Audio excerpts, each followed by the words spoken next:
The steak was still warm when she destroyed my life. She announced her affair at my celebration dinner.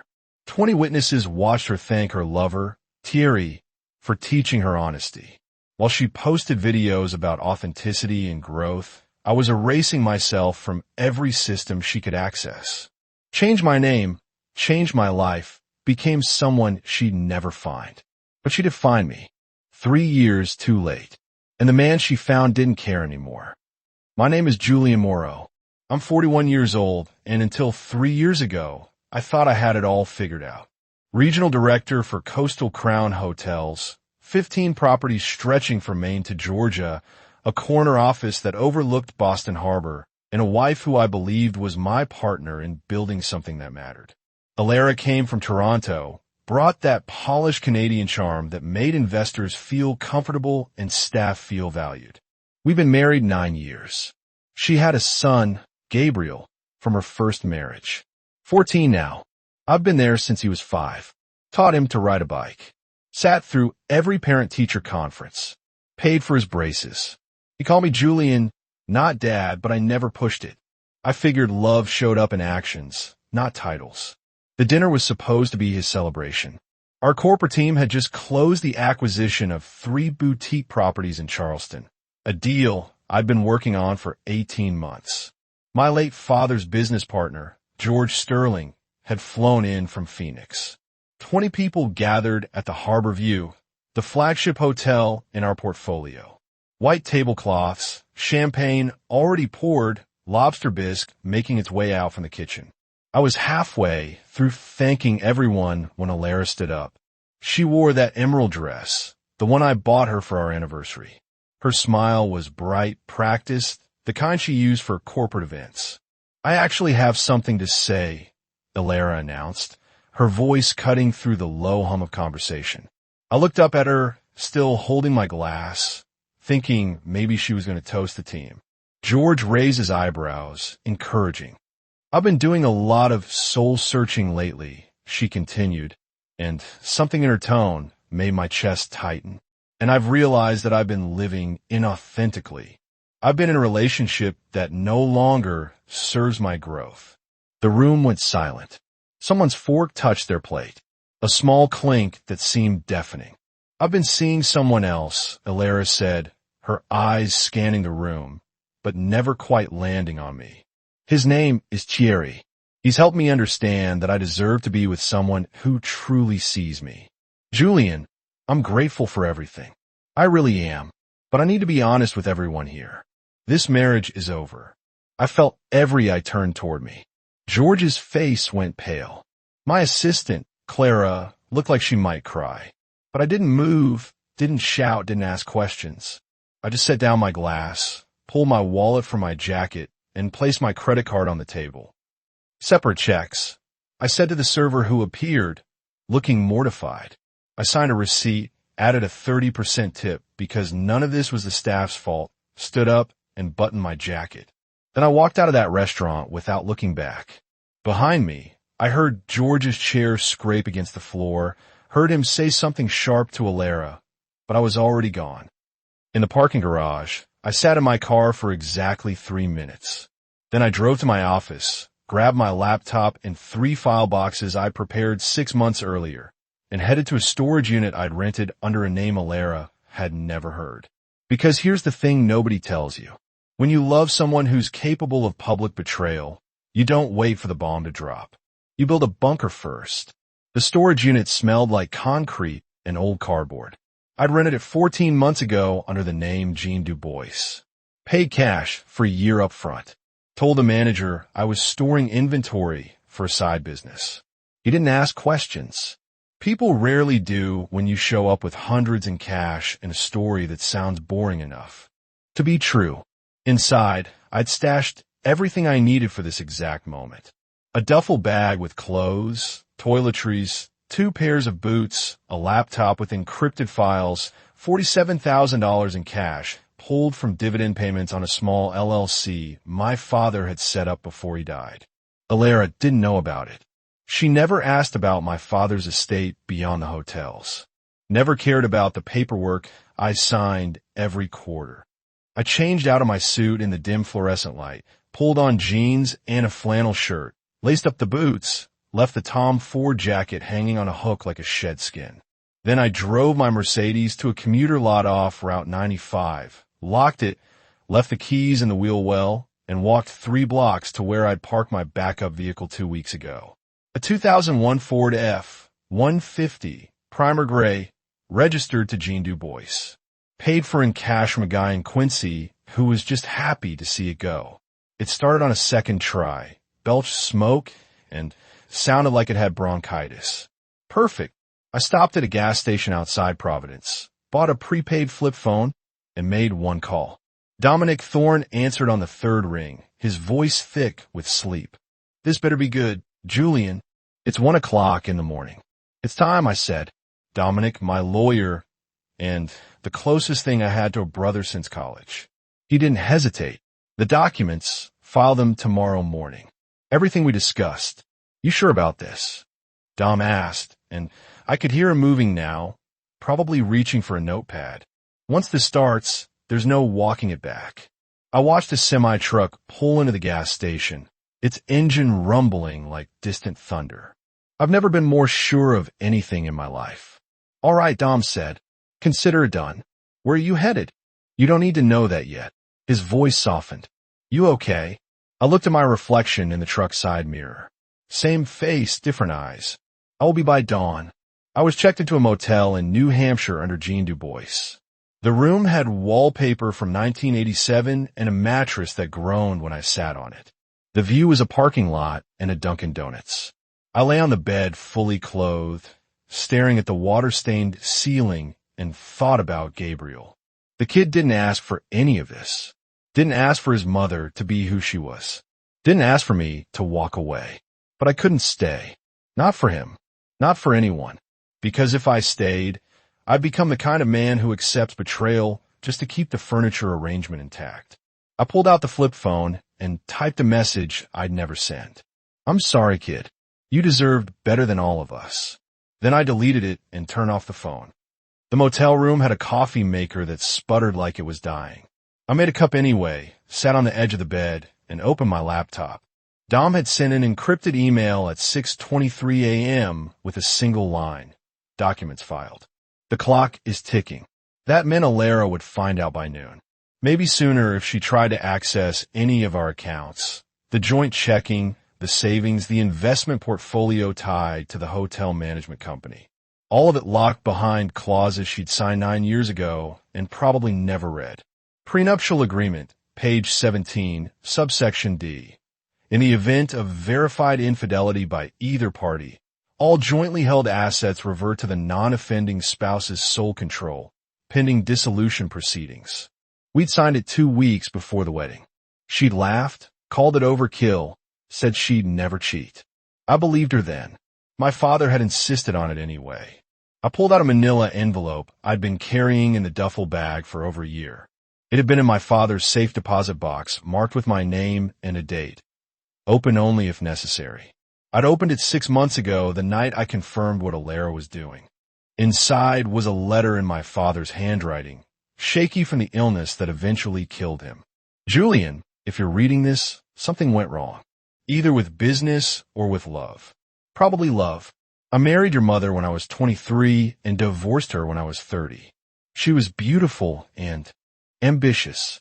And somewhere along the way, she forgot we were supposed to be partners, not competitors. Don't let guilt trap you. Don't let anyone convince you that staying is noble when leaving is survival. You're my son, and I know you're loyal to a fault. But loyalty without reciprocity is just volunteering to drown. I've set up a secondary LLC under Du Bois Industries. The dividends go to an account only you can access. Use it. Disappear if you need to build something new. And for God's sake, don't let anyone make you feel weak for choosing yourself. Love, Dad." I read it 3 times, then folded it carefully and put it back in the envelope. My father had known. Somehow he'd known this day would come. My burner email buzzed with forwarded notifications. The old iPhone was dead by now, drowned under the faucet back at the house, but I'd set up forwarding before I left it there. 17 missed calls from Alara. 12 texts, 3 voicemails. I didn't listen to them. I already knew what they'd say. Confusion, anger, accusations that I was overreacting, that I was being childish, that we needed to talk like adults. But here's the thing about talking. It requires 2 people who respect each other. And respect, once shattered, doesn't glue itself back together just because someone says sorry. I opened a new text on the flip phone and sent it to Dom. How long until she figures out the visa situation? His response came fast. Immigration attorney estimates 3 weeks. She's on a spousal visa. Divorce terminates it. She'll have 90 days to leave the country or find another legal path. I stared at that message for a long time. Alara had come to the States on a work visa 12 years ago, shifted to a spousal visa when we married. If the marriage dissolved, so did her legal status. I hadn't planned that part. I just follow the law. But consequences, they don't care about intent. I didn't watch Alara's social media spiral in real time.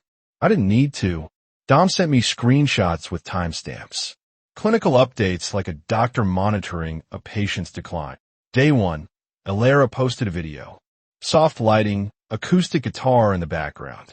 Her sitting cross-legged on our couch, the one we'd picked out together at a boutique furniture store in Cambridge. The caption read, "Choosing honesty over comfort, my journey to authentic living."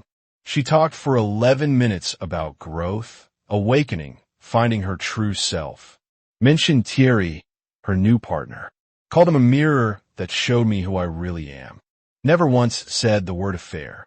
Never said betrayal. Just framed the whole thing as self-discovery. The comments were mixed.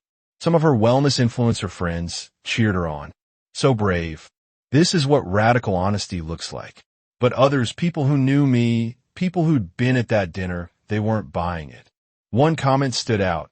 "You humiliated your husband in public and called it growth." That's not brave. That's cruel. Day 3. She tried calling the hotel chain's corporate office. Dom had already notified them of the situation, told them I was taking an indefinite leave. They forwarded her call to legal. Legal told her they couldn't discuss personnel matters. She posted a vague story on Instagram about being shut out of conversations that affect your life. Day 5, she tried to access her joint bank account. Locked. Called the bank. They told her the account was flagged, pending legal review. She called Dom's office. His assistant told her all communication had to go through official channels. That's when she called the police. I was sitting in a diner in Vermont, eating a turkey sandwich, and reading a book about woodworking when Dom called. She filed a wellness check, Dom said, sounding almost amused. Told the cops you disappeared, that she was worried you might hurt yourself. I set down my sandwich. And they found your car at the commuter lot. Ran the plates, saw no red flags, called me because you'd listed me as your attorney of record. I told them you were on a planned sabbatical, that you checked in with me this morning, and that you were under no legal obligation to inform your estranged spouse of your whereabouts. Estranged spouse, I repeated. That's the first time anyone's called her that. Get used to it, Dom said. She's going to realize soon that she has no leverage here, no access to money, no access to you, and a visa that's about to expire. How long until immigration notices? I asked. I give it 2 weeks, maybe 3. Once the divorce is finalized, her visa status gets reviewed. If she can't prove independent means or find another path to legal residency, she's looking at deportation. I thought about Alara packing her bags, flying back to Toronto, rebuilding from scratch. I should have felt satisfaction. Instead, I just felt tired. What about Gabriel? I asked. Dom paused. What about him? He didn't ask for any of this. His mom blew up his life too. Julian, Dom said carefully. You can't save that kid. He's not your responsibility anymore. I know, I said, but the words felt like glass in my throat. Day 8. Alara's video view counts started dropping. The algorithm moved on. Her follower count dipped. A wellness brand she'd been partnering with quietly pulled her affiliate link. Day 10. She posted a tearful video. No makeup this time, hair pulled back, sitting in the guest bedroom. I'm learning that honesty comes with consequences I didn't anticipate, she said, her voice shaking. I thought I was being brave, but maybe I was just being selfish. I don't know anymore. The comments were harsher this time. You destroyed a good man and expected applause. Actions have consequences. Welcome to reality. She deleted the video 6 hours later. Dom sent me a final update on day 12. She's hired an immigration lawyer trying to argue for an extension based on hardship. It's not going to work. She made her choices. I closed the laptop and looked out the window of the cabin I'd rented under Jean Du Bois. Snow was starting to fall, light and quiet, covering everything in white. Somewhere in Boston, Alara was realizing that the life she'd built was collapsing. And somewhere deeper, in a place I didn't want to examine too closely, I wondered if Gabriel was okay. But I didn't call. I didn't reach out because some bridges, once burned, don't get rebuilt. You just learn to live on the other side of the river. 3 weeks into my disappearance, I got a message I didn't expect. It came through an old gaming platform, Discord, on an account I created years ago to play some strategy game with Gabriel. We'd stopped using it when he got into high school, moved on to other interests. I'd forgotten the login existed until my laptop pinged with a notification. The message was from Gabriel. He wrote, "Julian, you there?" I stared at the screen for a full minute. Smart kid. He found a way to reach me that bypassed Alara entirely. I typed back, "I'm here." Gabriel's next message came quickly. "Mom's losing it. She keeps calling her office. They won't tell her anything." "I know." I responded. "Are you okay?" He asked. That question hit harder than I expected. I sat back in the chair, looked around the cabin. Wooden walls, a fireplace. Books I'd bought from a second-hand store. Was I okay? I didn't know yet. He typed, "I'm Monaghan." "You." Gabriel wrote back. "She cries a lot." Thierry moved in. "I hate him." My jaw tightened. Thierry, the artist, the mirror who showed Alara her true self, was now living in the house I'd paid for, sleeping in the bed I'd bought, probably eating dinners at the table where Gabriel did his homework. "I'm sorry, kid." I sent. His response came fast. "It's not your fault. She did this." I stared at those 4 words. She did this. From a 14-year-old who just watched his mother implode his family for the second time in his life.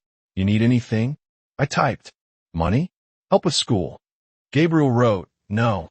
Dom set up something for me. An account for college." He said, "You did it." Dom hadn't told me he'd done that.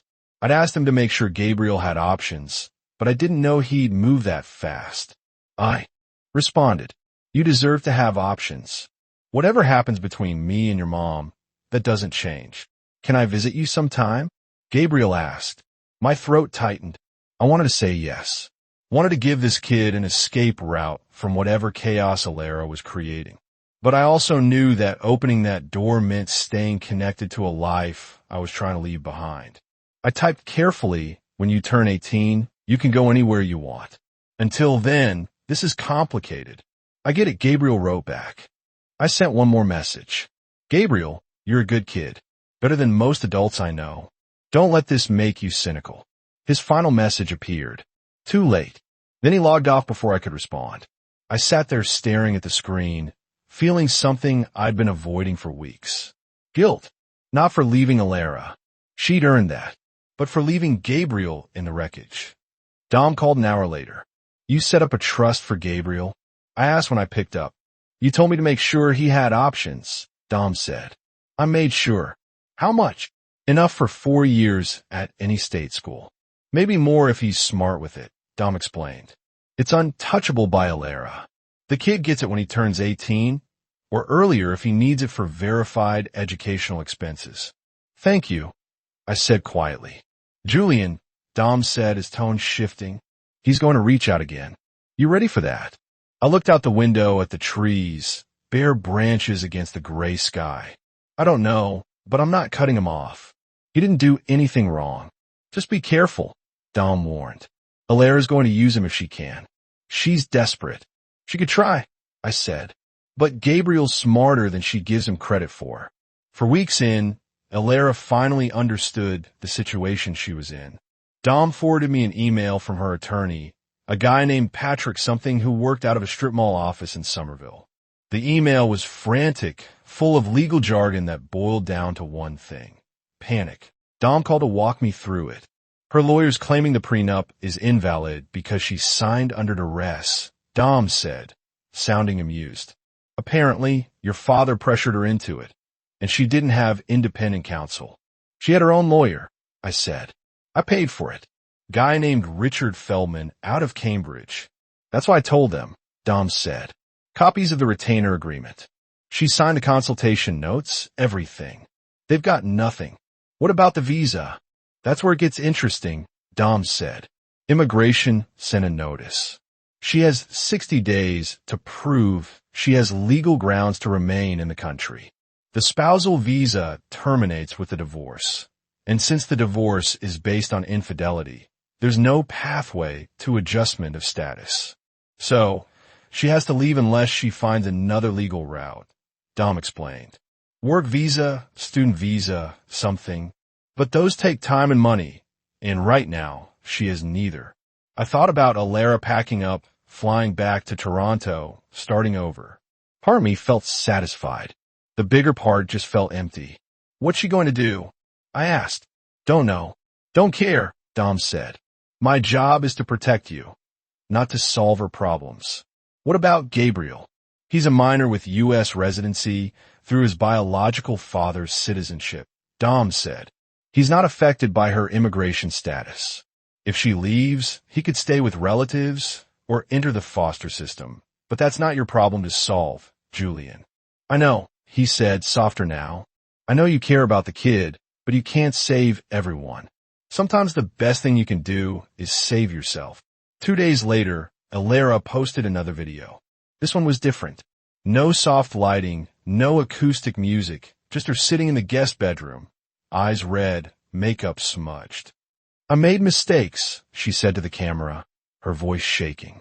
I thought I was being brave, but I was really just being selfish. And now I'm facing consequences I didn't anticipate. My visa is expiring. I might have to leave the country, and my son is caught in the middle of something he didn't ask for. She paused, wiped her eyes. Julian, if you're watching this, please, we need to talk. Not about us, about Gabriel. He needs stability. He needs help. I know I don't deserve anything from you, but he does. The video had 200 views, 15 comments. Most of them were brutal. Should have thought about your son before you blew up your marriage. Actions meet consequences. Welcome to adulthood. Using your kid to manipulate your ex is pretty low, even for you. Dom called again that night. She's trying to bait you, he said. Don't respond. I'm not going to, I said.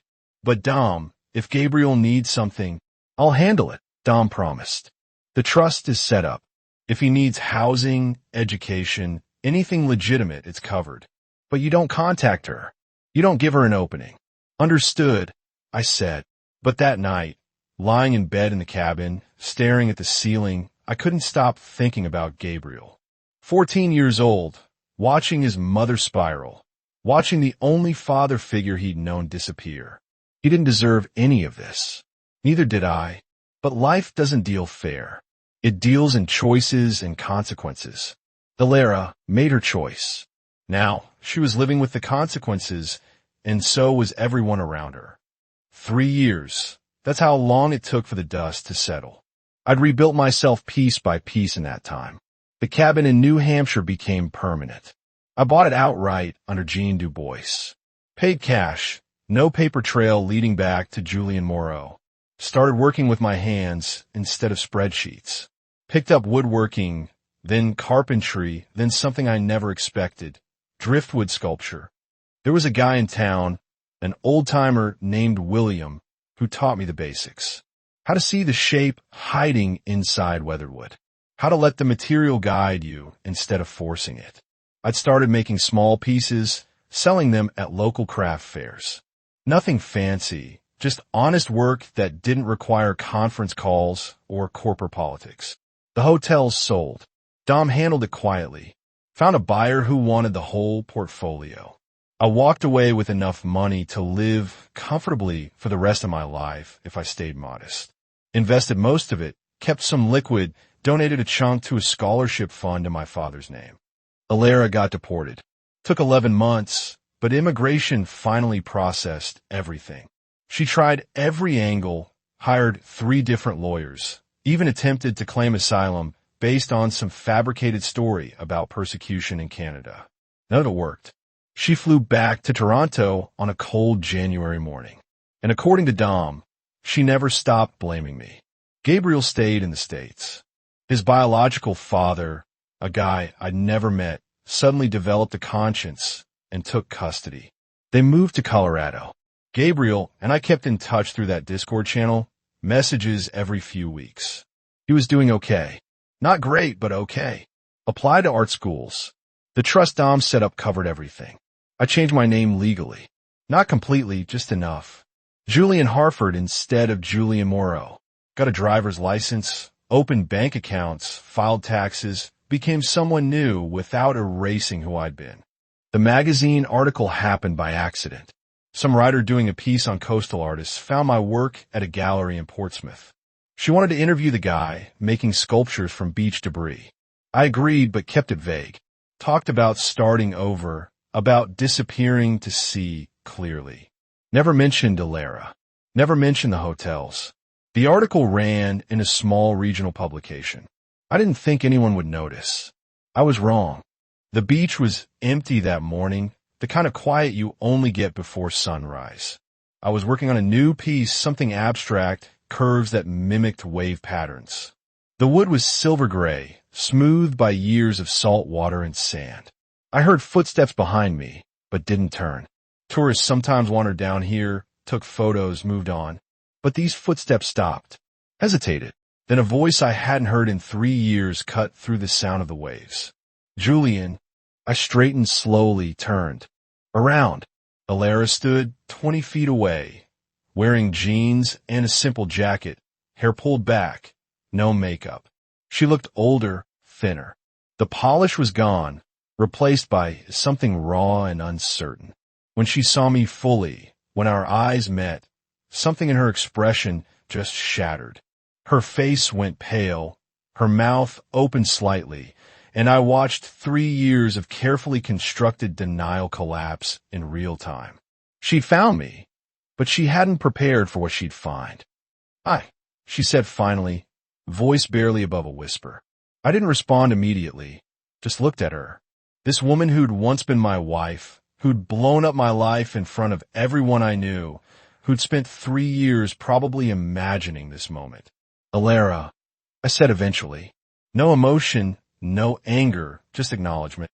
"I've been looking for you," Alara said, taking a tentative step closer. "The article. I saw your work. I knew it was you. And now you found me," I said. She wrapped her arms around herself. A defensive gesture I remembered from arguments years ago. "I needed to see you. To explain." "There's nothing to explain," I said. "You said everything that night at the restaurant." "That was a mistake," she said quickly. "The way I did it, the timing, all of it. I've regretted it every day since." I set down the piece of driftwood I was holding. "Alara, I don't care." Those 4 words landed harder than any insult could have. I saw in her face the realization that I wasn't angry, wasn't hurt, wasn't anything. I'd moved past her entirely. "You look different," she said, voice faltering. "I'm different," I said. "I had to be. Gabriel misses you." She tried. "Gabriel knows how to reach me," I said. We talked. Her face shifted, surprise mixed with something that looked like betrayal. "He never told me." "Why would he?" I asked. "You didn't exactly earn his trust." Alara's eyes filled with tears. "Please, Julian, I just need you to understand what I was going through." "Understand perfectly," I said, turning back to my work. "You wanted something different. You got it. Now you're living with it." That's it, she asked, voice rising slightly. 3 years, and that's all you have to say." I looked at her one more time. "What do you want, Alara? Forgiveness? Permission to feel better about what you did? I can't give you either of those things." She stood there, tears running down her face, and I felt nothing but a distant sort of pity. "Goodbye, Alara," I said, picking up the driftwood again. She didn't leave immediately. Stood there for another minute, maybe two, waiting for something that wasn't going to come. Then finally, she turned and walked away. I watched her go, just for a moment. Then I went back to my work. The wood was still there, still needed shaping. And unlike some things, it didn't ask questions I couldn't answer. 8 months after Alara found me on the beach, my phone rang with Gabriel's number. "I'm 18, he said without preamble. "Can I come visit now?" I smiled for the first time in weeks. "Yeah, kid, you can come visit." He showed up 3 days later, driving a beat-up Honda Civic he bought with money from his summer job. Taller than I remembered, broader in the shoulders, but still the same quiet kid who'd rather sketch than talk. We didn't hug, just nodded at each other. He looked around the cabin, at the workshop I'd built, at the half-finished sculptures lined up against the wall. "This is cool," Gabriel said simply. "Thanks," I replied. "You hungry?" We ate dinner at a local diner, the kind with checkerboard floors and waitresses who called everyone Han. Gabriel ordered a burger, ate methodically, then finally spoke. "Mom came to see you," he said. "She told me she did." I confirmed. "She said you were cruel to her." Gabriel continued, watching my reaction. "I wasn't cruel," I said. "I was honest." Gabriel nodded slowly. "That's what I figured. She wanted me to ask you to reconsider, to maybe talk to her again." I told her I wasn't going to do that. "Good," I said. "That's between her and me. You don't need to be in the middle." "She's struggling," Gabriel said, not defending her, just stating facts. "Living with her sister in Toronto, working at some boutique. She's still trying to make the wellness influencer thing work, but nobody cares anymore." "What about you?" I asked. "How are you doing?" Gabriel shrugged. "I'm okay. My dad's all right, I guess. We don't talk much, but he lets me do my thing. Got accepted to Rhode Island School of Design. Full ride with the trust you set up." "That's incredible, Gabriel," I said, meaning it. "Yeah," he said, then looked at me directly. "Why'd you do it?" "Set up the trust, I mean." "You didn't have to." "Because you deserve a chance," I said. "What your mom did." "Why did?" "None of that was your fault. You got caught in the crossfire. Least I could do was make sure you had options." Gabriel's jaw tightened. "She says you abandoned us." "I abandoned her," I corrected. "Not you. There's a difference." "I know," Gabriel said quietly. "I just wanted to hear you say it." We spent the next 3 days fishing, working on a sculpture together, talking about everything except the past. On his last morning, we stood by his car in the driveway. "You can come back any time," I told him. "Doors always open." Gabriel nodded. "Thanks, Julian, for everything, for not being like her." He drove away, and I stood there watching until the car disappeared around the bend. He'd be fine, better than fine. He'd survive the worst of it and come out stronger. Some kids do that. They take the chaos life hands them and forge it into something solid. A year after Gabriel's visit, I got an email from Dom. Subject line, "She's gone." I opened it with coffee in hand, early morning light streaming through the cabin windows. The message was brief. Alara had moved to Vancouver, remarried some tech entrepreneur she'd met through her dwindling social media presence. She'd signed papers relinquishing any future claims to anything connected to me, the hotels, the estate, all of it. In exchange, I'd agreed not to pursue her for the legal fees she still owed from the divorce proceedings. "She wanted closure," Dom wrote. "Figured you'd want to know. It's finally done." I sat with that information for a while. Alara, remarried, starting over again. Part of me hoped she'd learn something. The bigger part didn't care enough to wonder. I typed a response to Dom. "Thanks for everything. Send me a final invoice. We're square after this." His reply came fast. "Invoice. Julian, you paid me 3 years ago. Everything since then has been friendship." I smiled at that. Some people show up when things fall apart and stay long after the dust settles. Dom was one of those people. Life settled into a rhythm after that. I sold pieces at galleries up and down the coast. Made enough to live comfortably. Bought the lot next to my cabin. Built a proper workshop with better tools. Started teaching woodworking to teenagers through a local community center. Found out I was decent at it. Gabriel visited twice a year. Always unannounced, always welcome. He graduated from RISD with honors. Got a job at a design firm in Providence. Still quiet, still thoughtful, but confident now in ways he hadn't been at 14. One afternoon, while we were working on a commission piece together, he asked the question I'd been expecting for years. "Do you regret it?"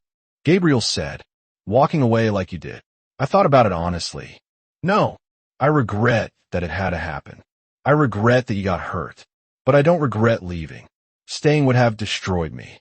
Gabriel nodded, understanding in his eyes. "She asks about you sometimes. Want to know if you're happy. What do you tell her?" I asked.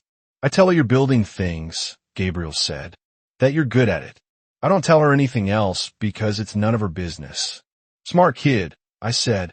"I learned from the best," he replied. 18 months later, I met someone, a teacher from the community center, a woman named Amelia, who taught pottery and had a laugh that reminded me what joy sounded like. We took things slow, no rushing, no promises I couldn't keep. She knew my history, knew I'd been burned, never pushed. Amelia met Gabriel during one of his visits. They talked about art and technique and color theory while I made dinner. Watching them connect, I felt something I hadn't felt in years, contentment. That night after Gabriel left and Amelia went home, I sat on the porch with a beer and looked at the stars. Thought about the man I'd been 5 years ago, standing in that restaurant watching his wife detonate his life. Thought about the man I'd become, the one who'd learned that sometimes the only way forward is to burn the bridges behind you. Some people say revenge is about making someone pay, but that's not what this was. This was about refusing to let someone else's choices define my worth. About walking away with my dignity intact and building something better from the wreckage. Ilera got her awakening. Thierry, whoever came next, that was her journey. I got mine too, just took a different path. And standing there under those stars, beer in hand, workshop full of unfinished projects, phone showing a text from Gabriel saying he got a promotion, I realized something important.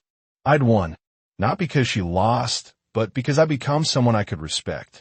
And in the end, that's the only victory that matters.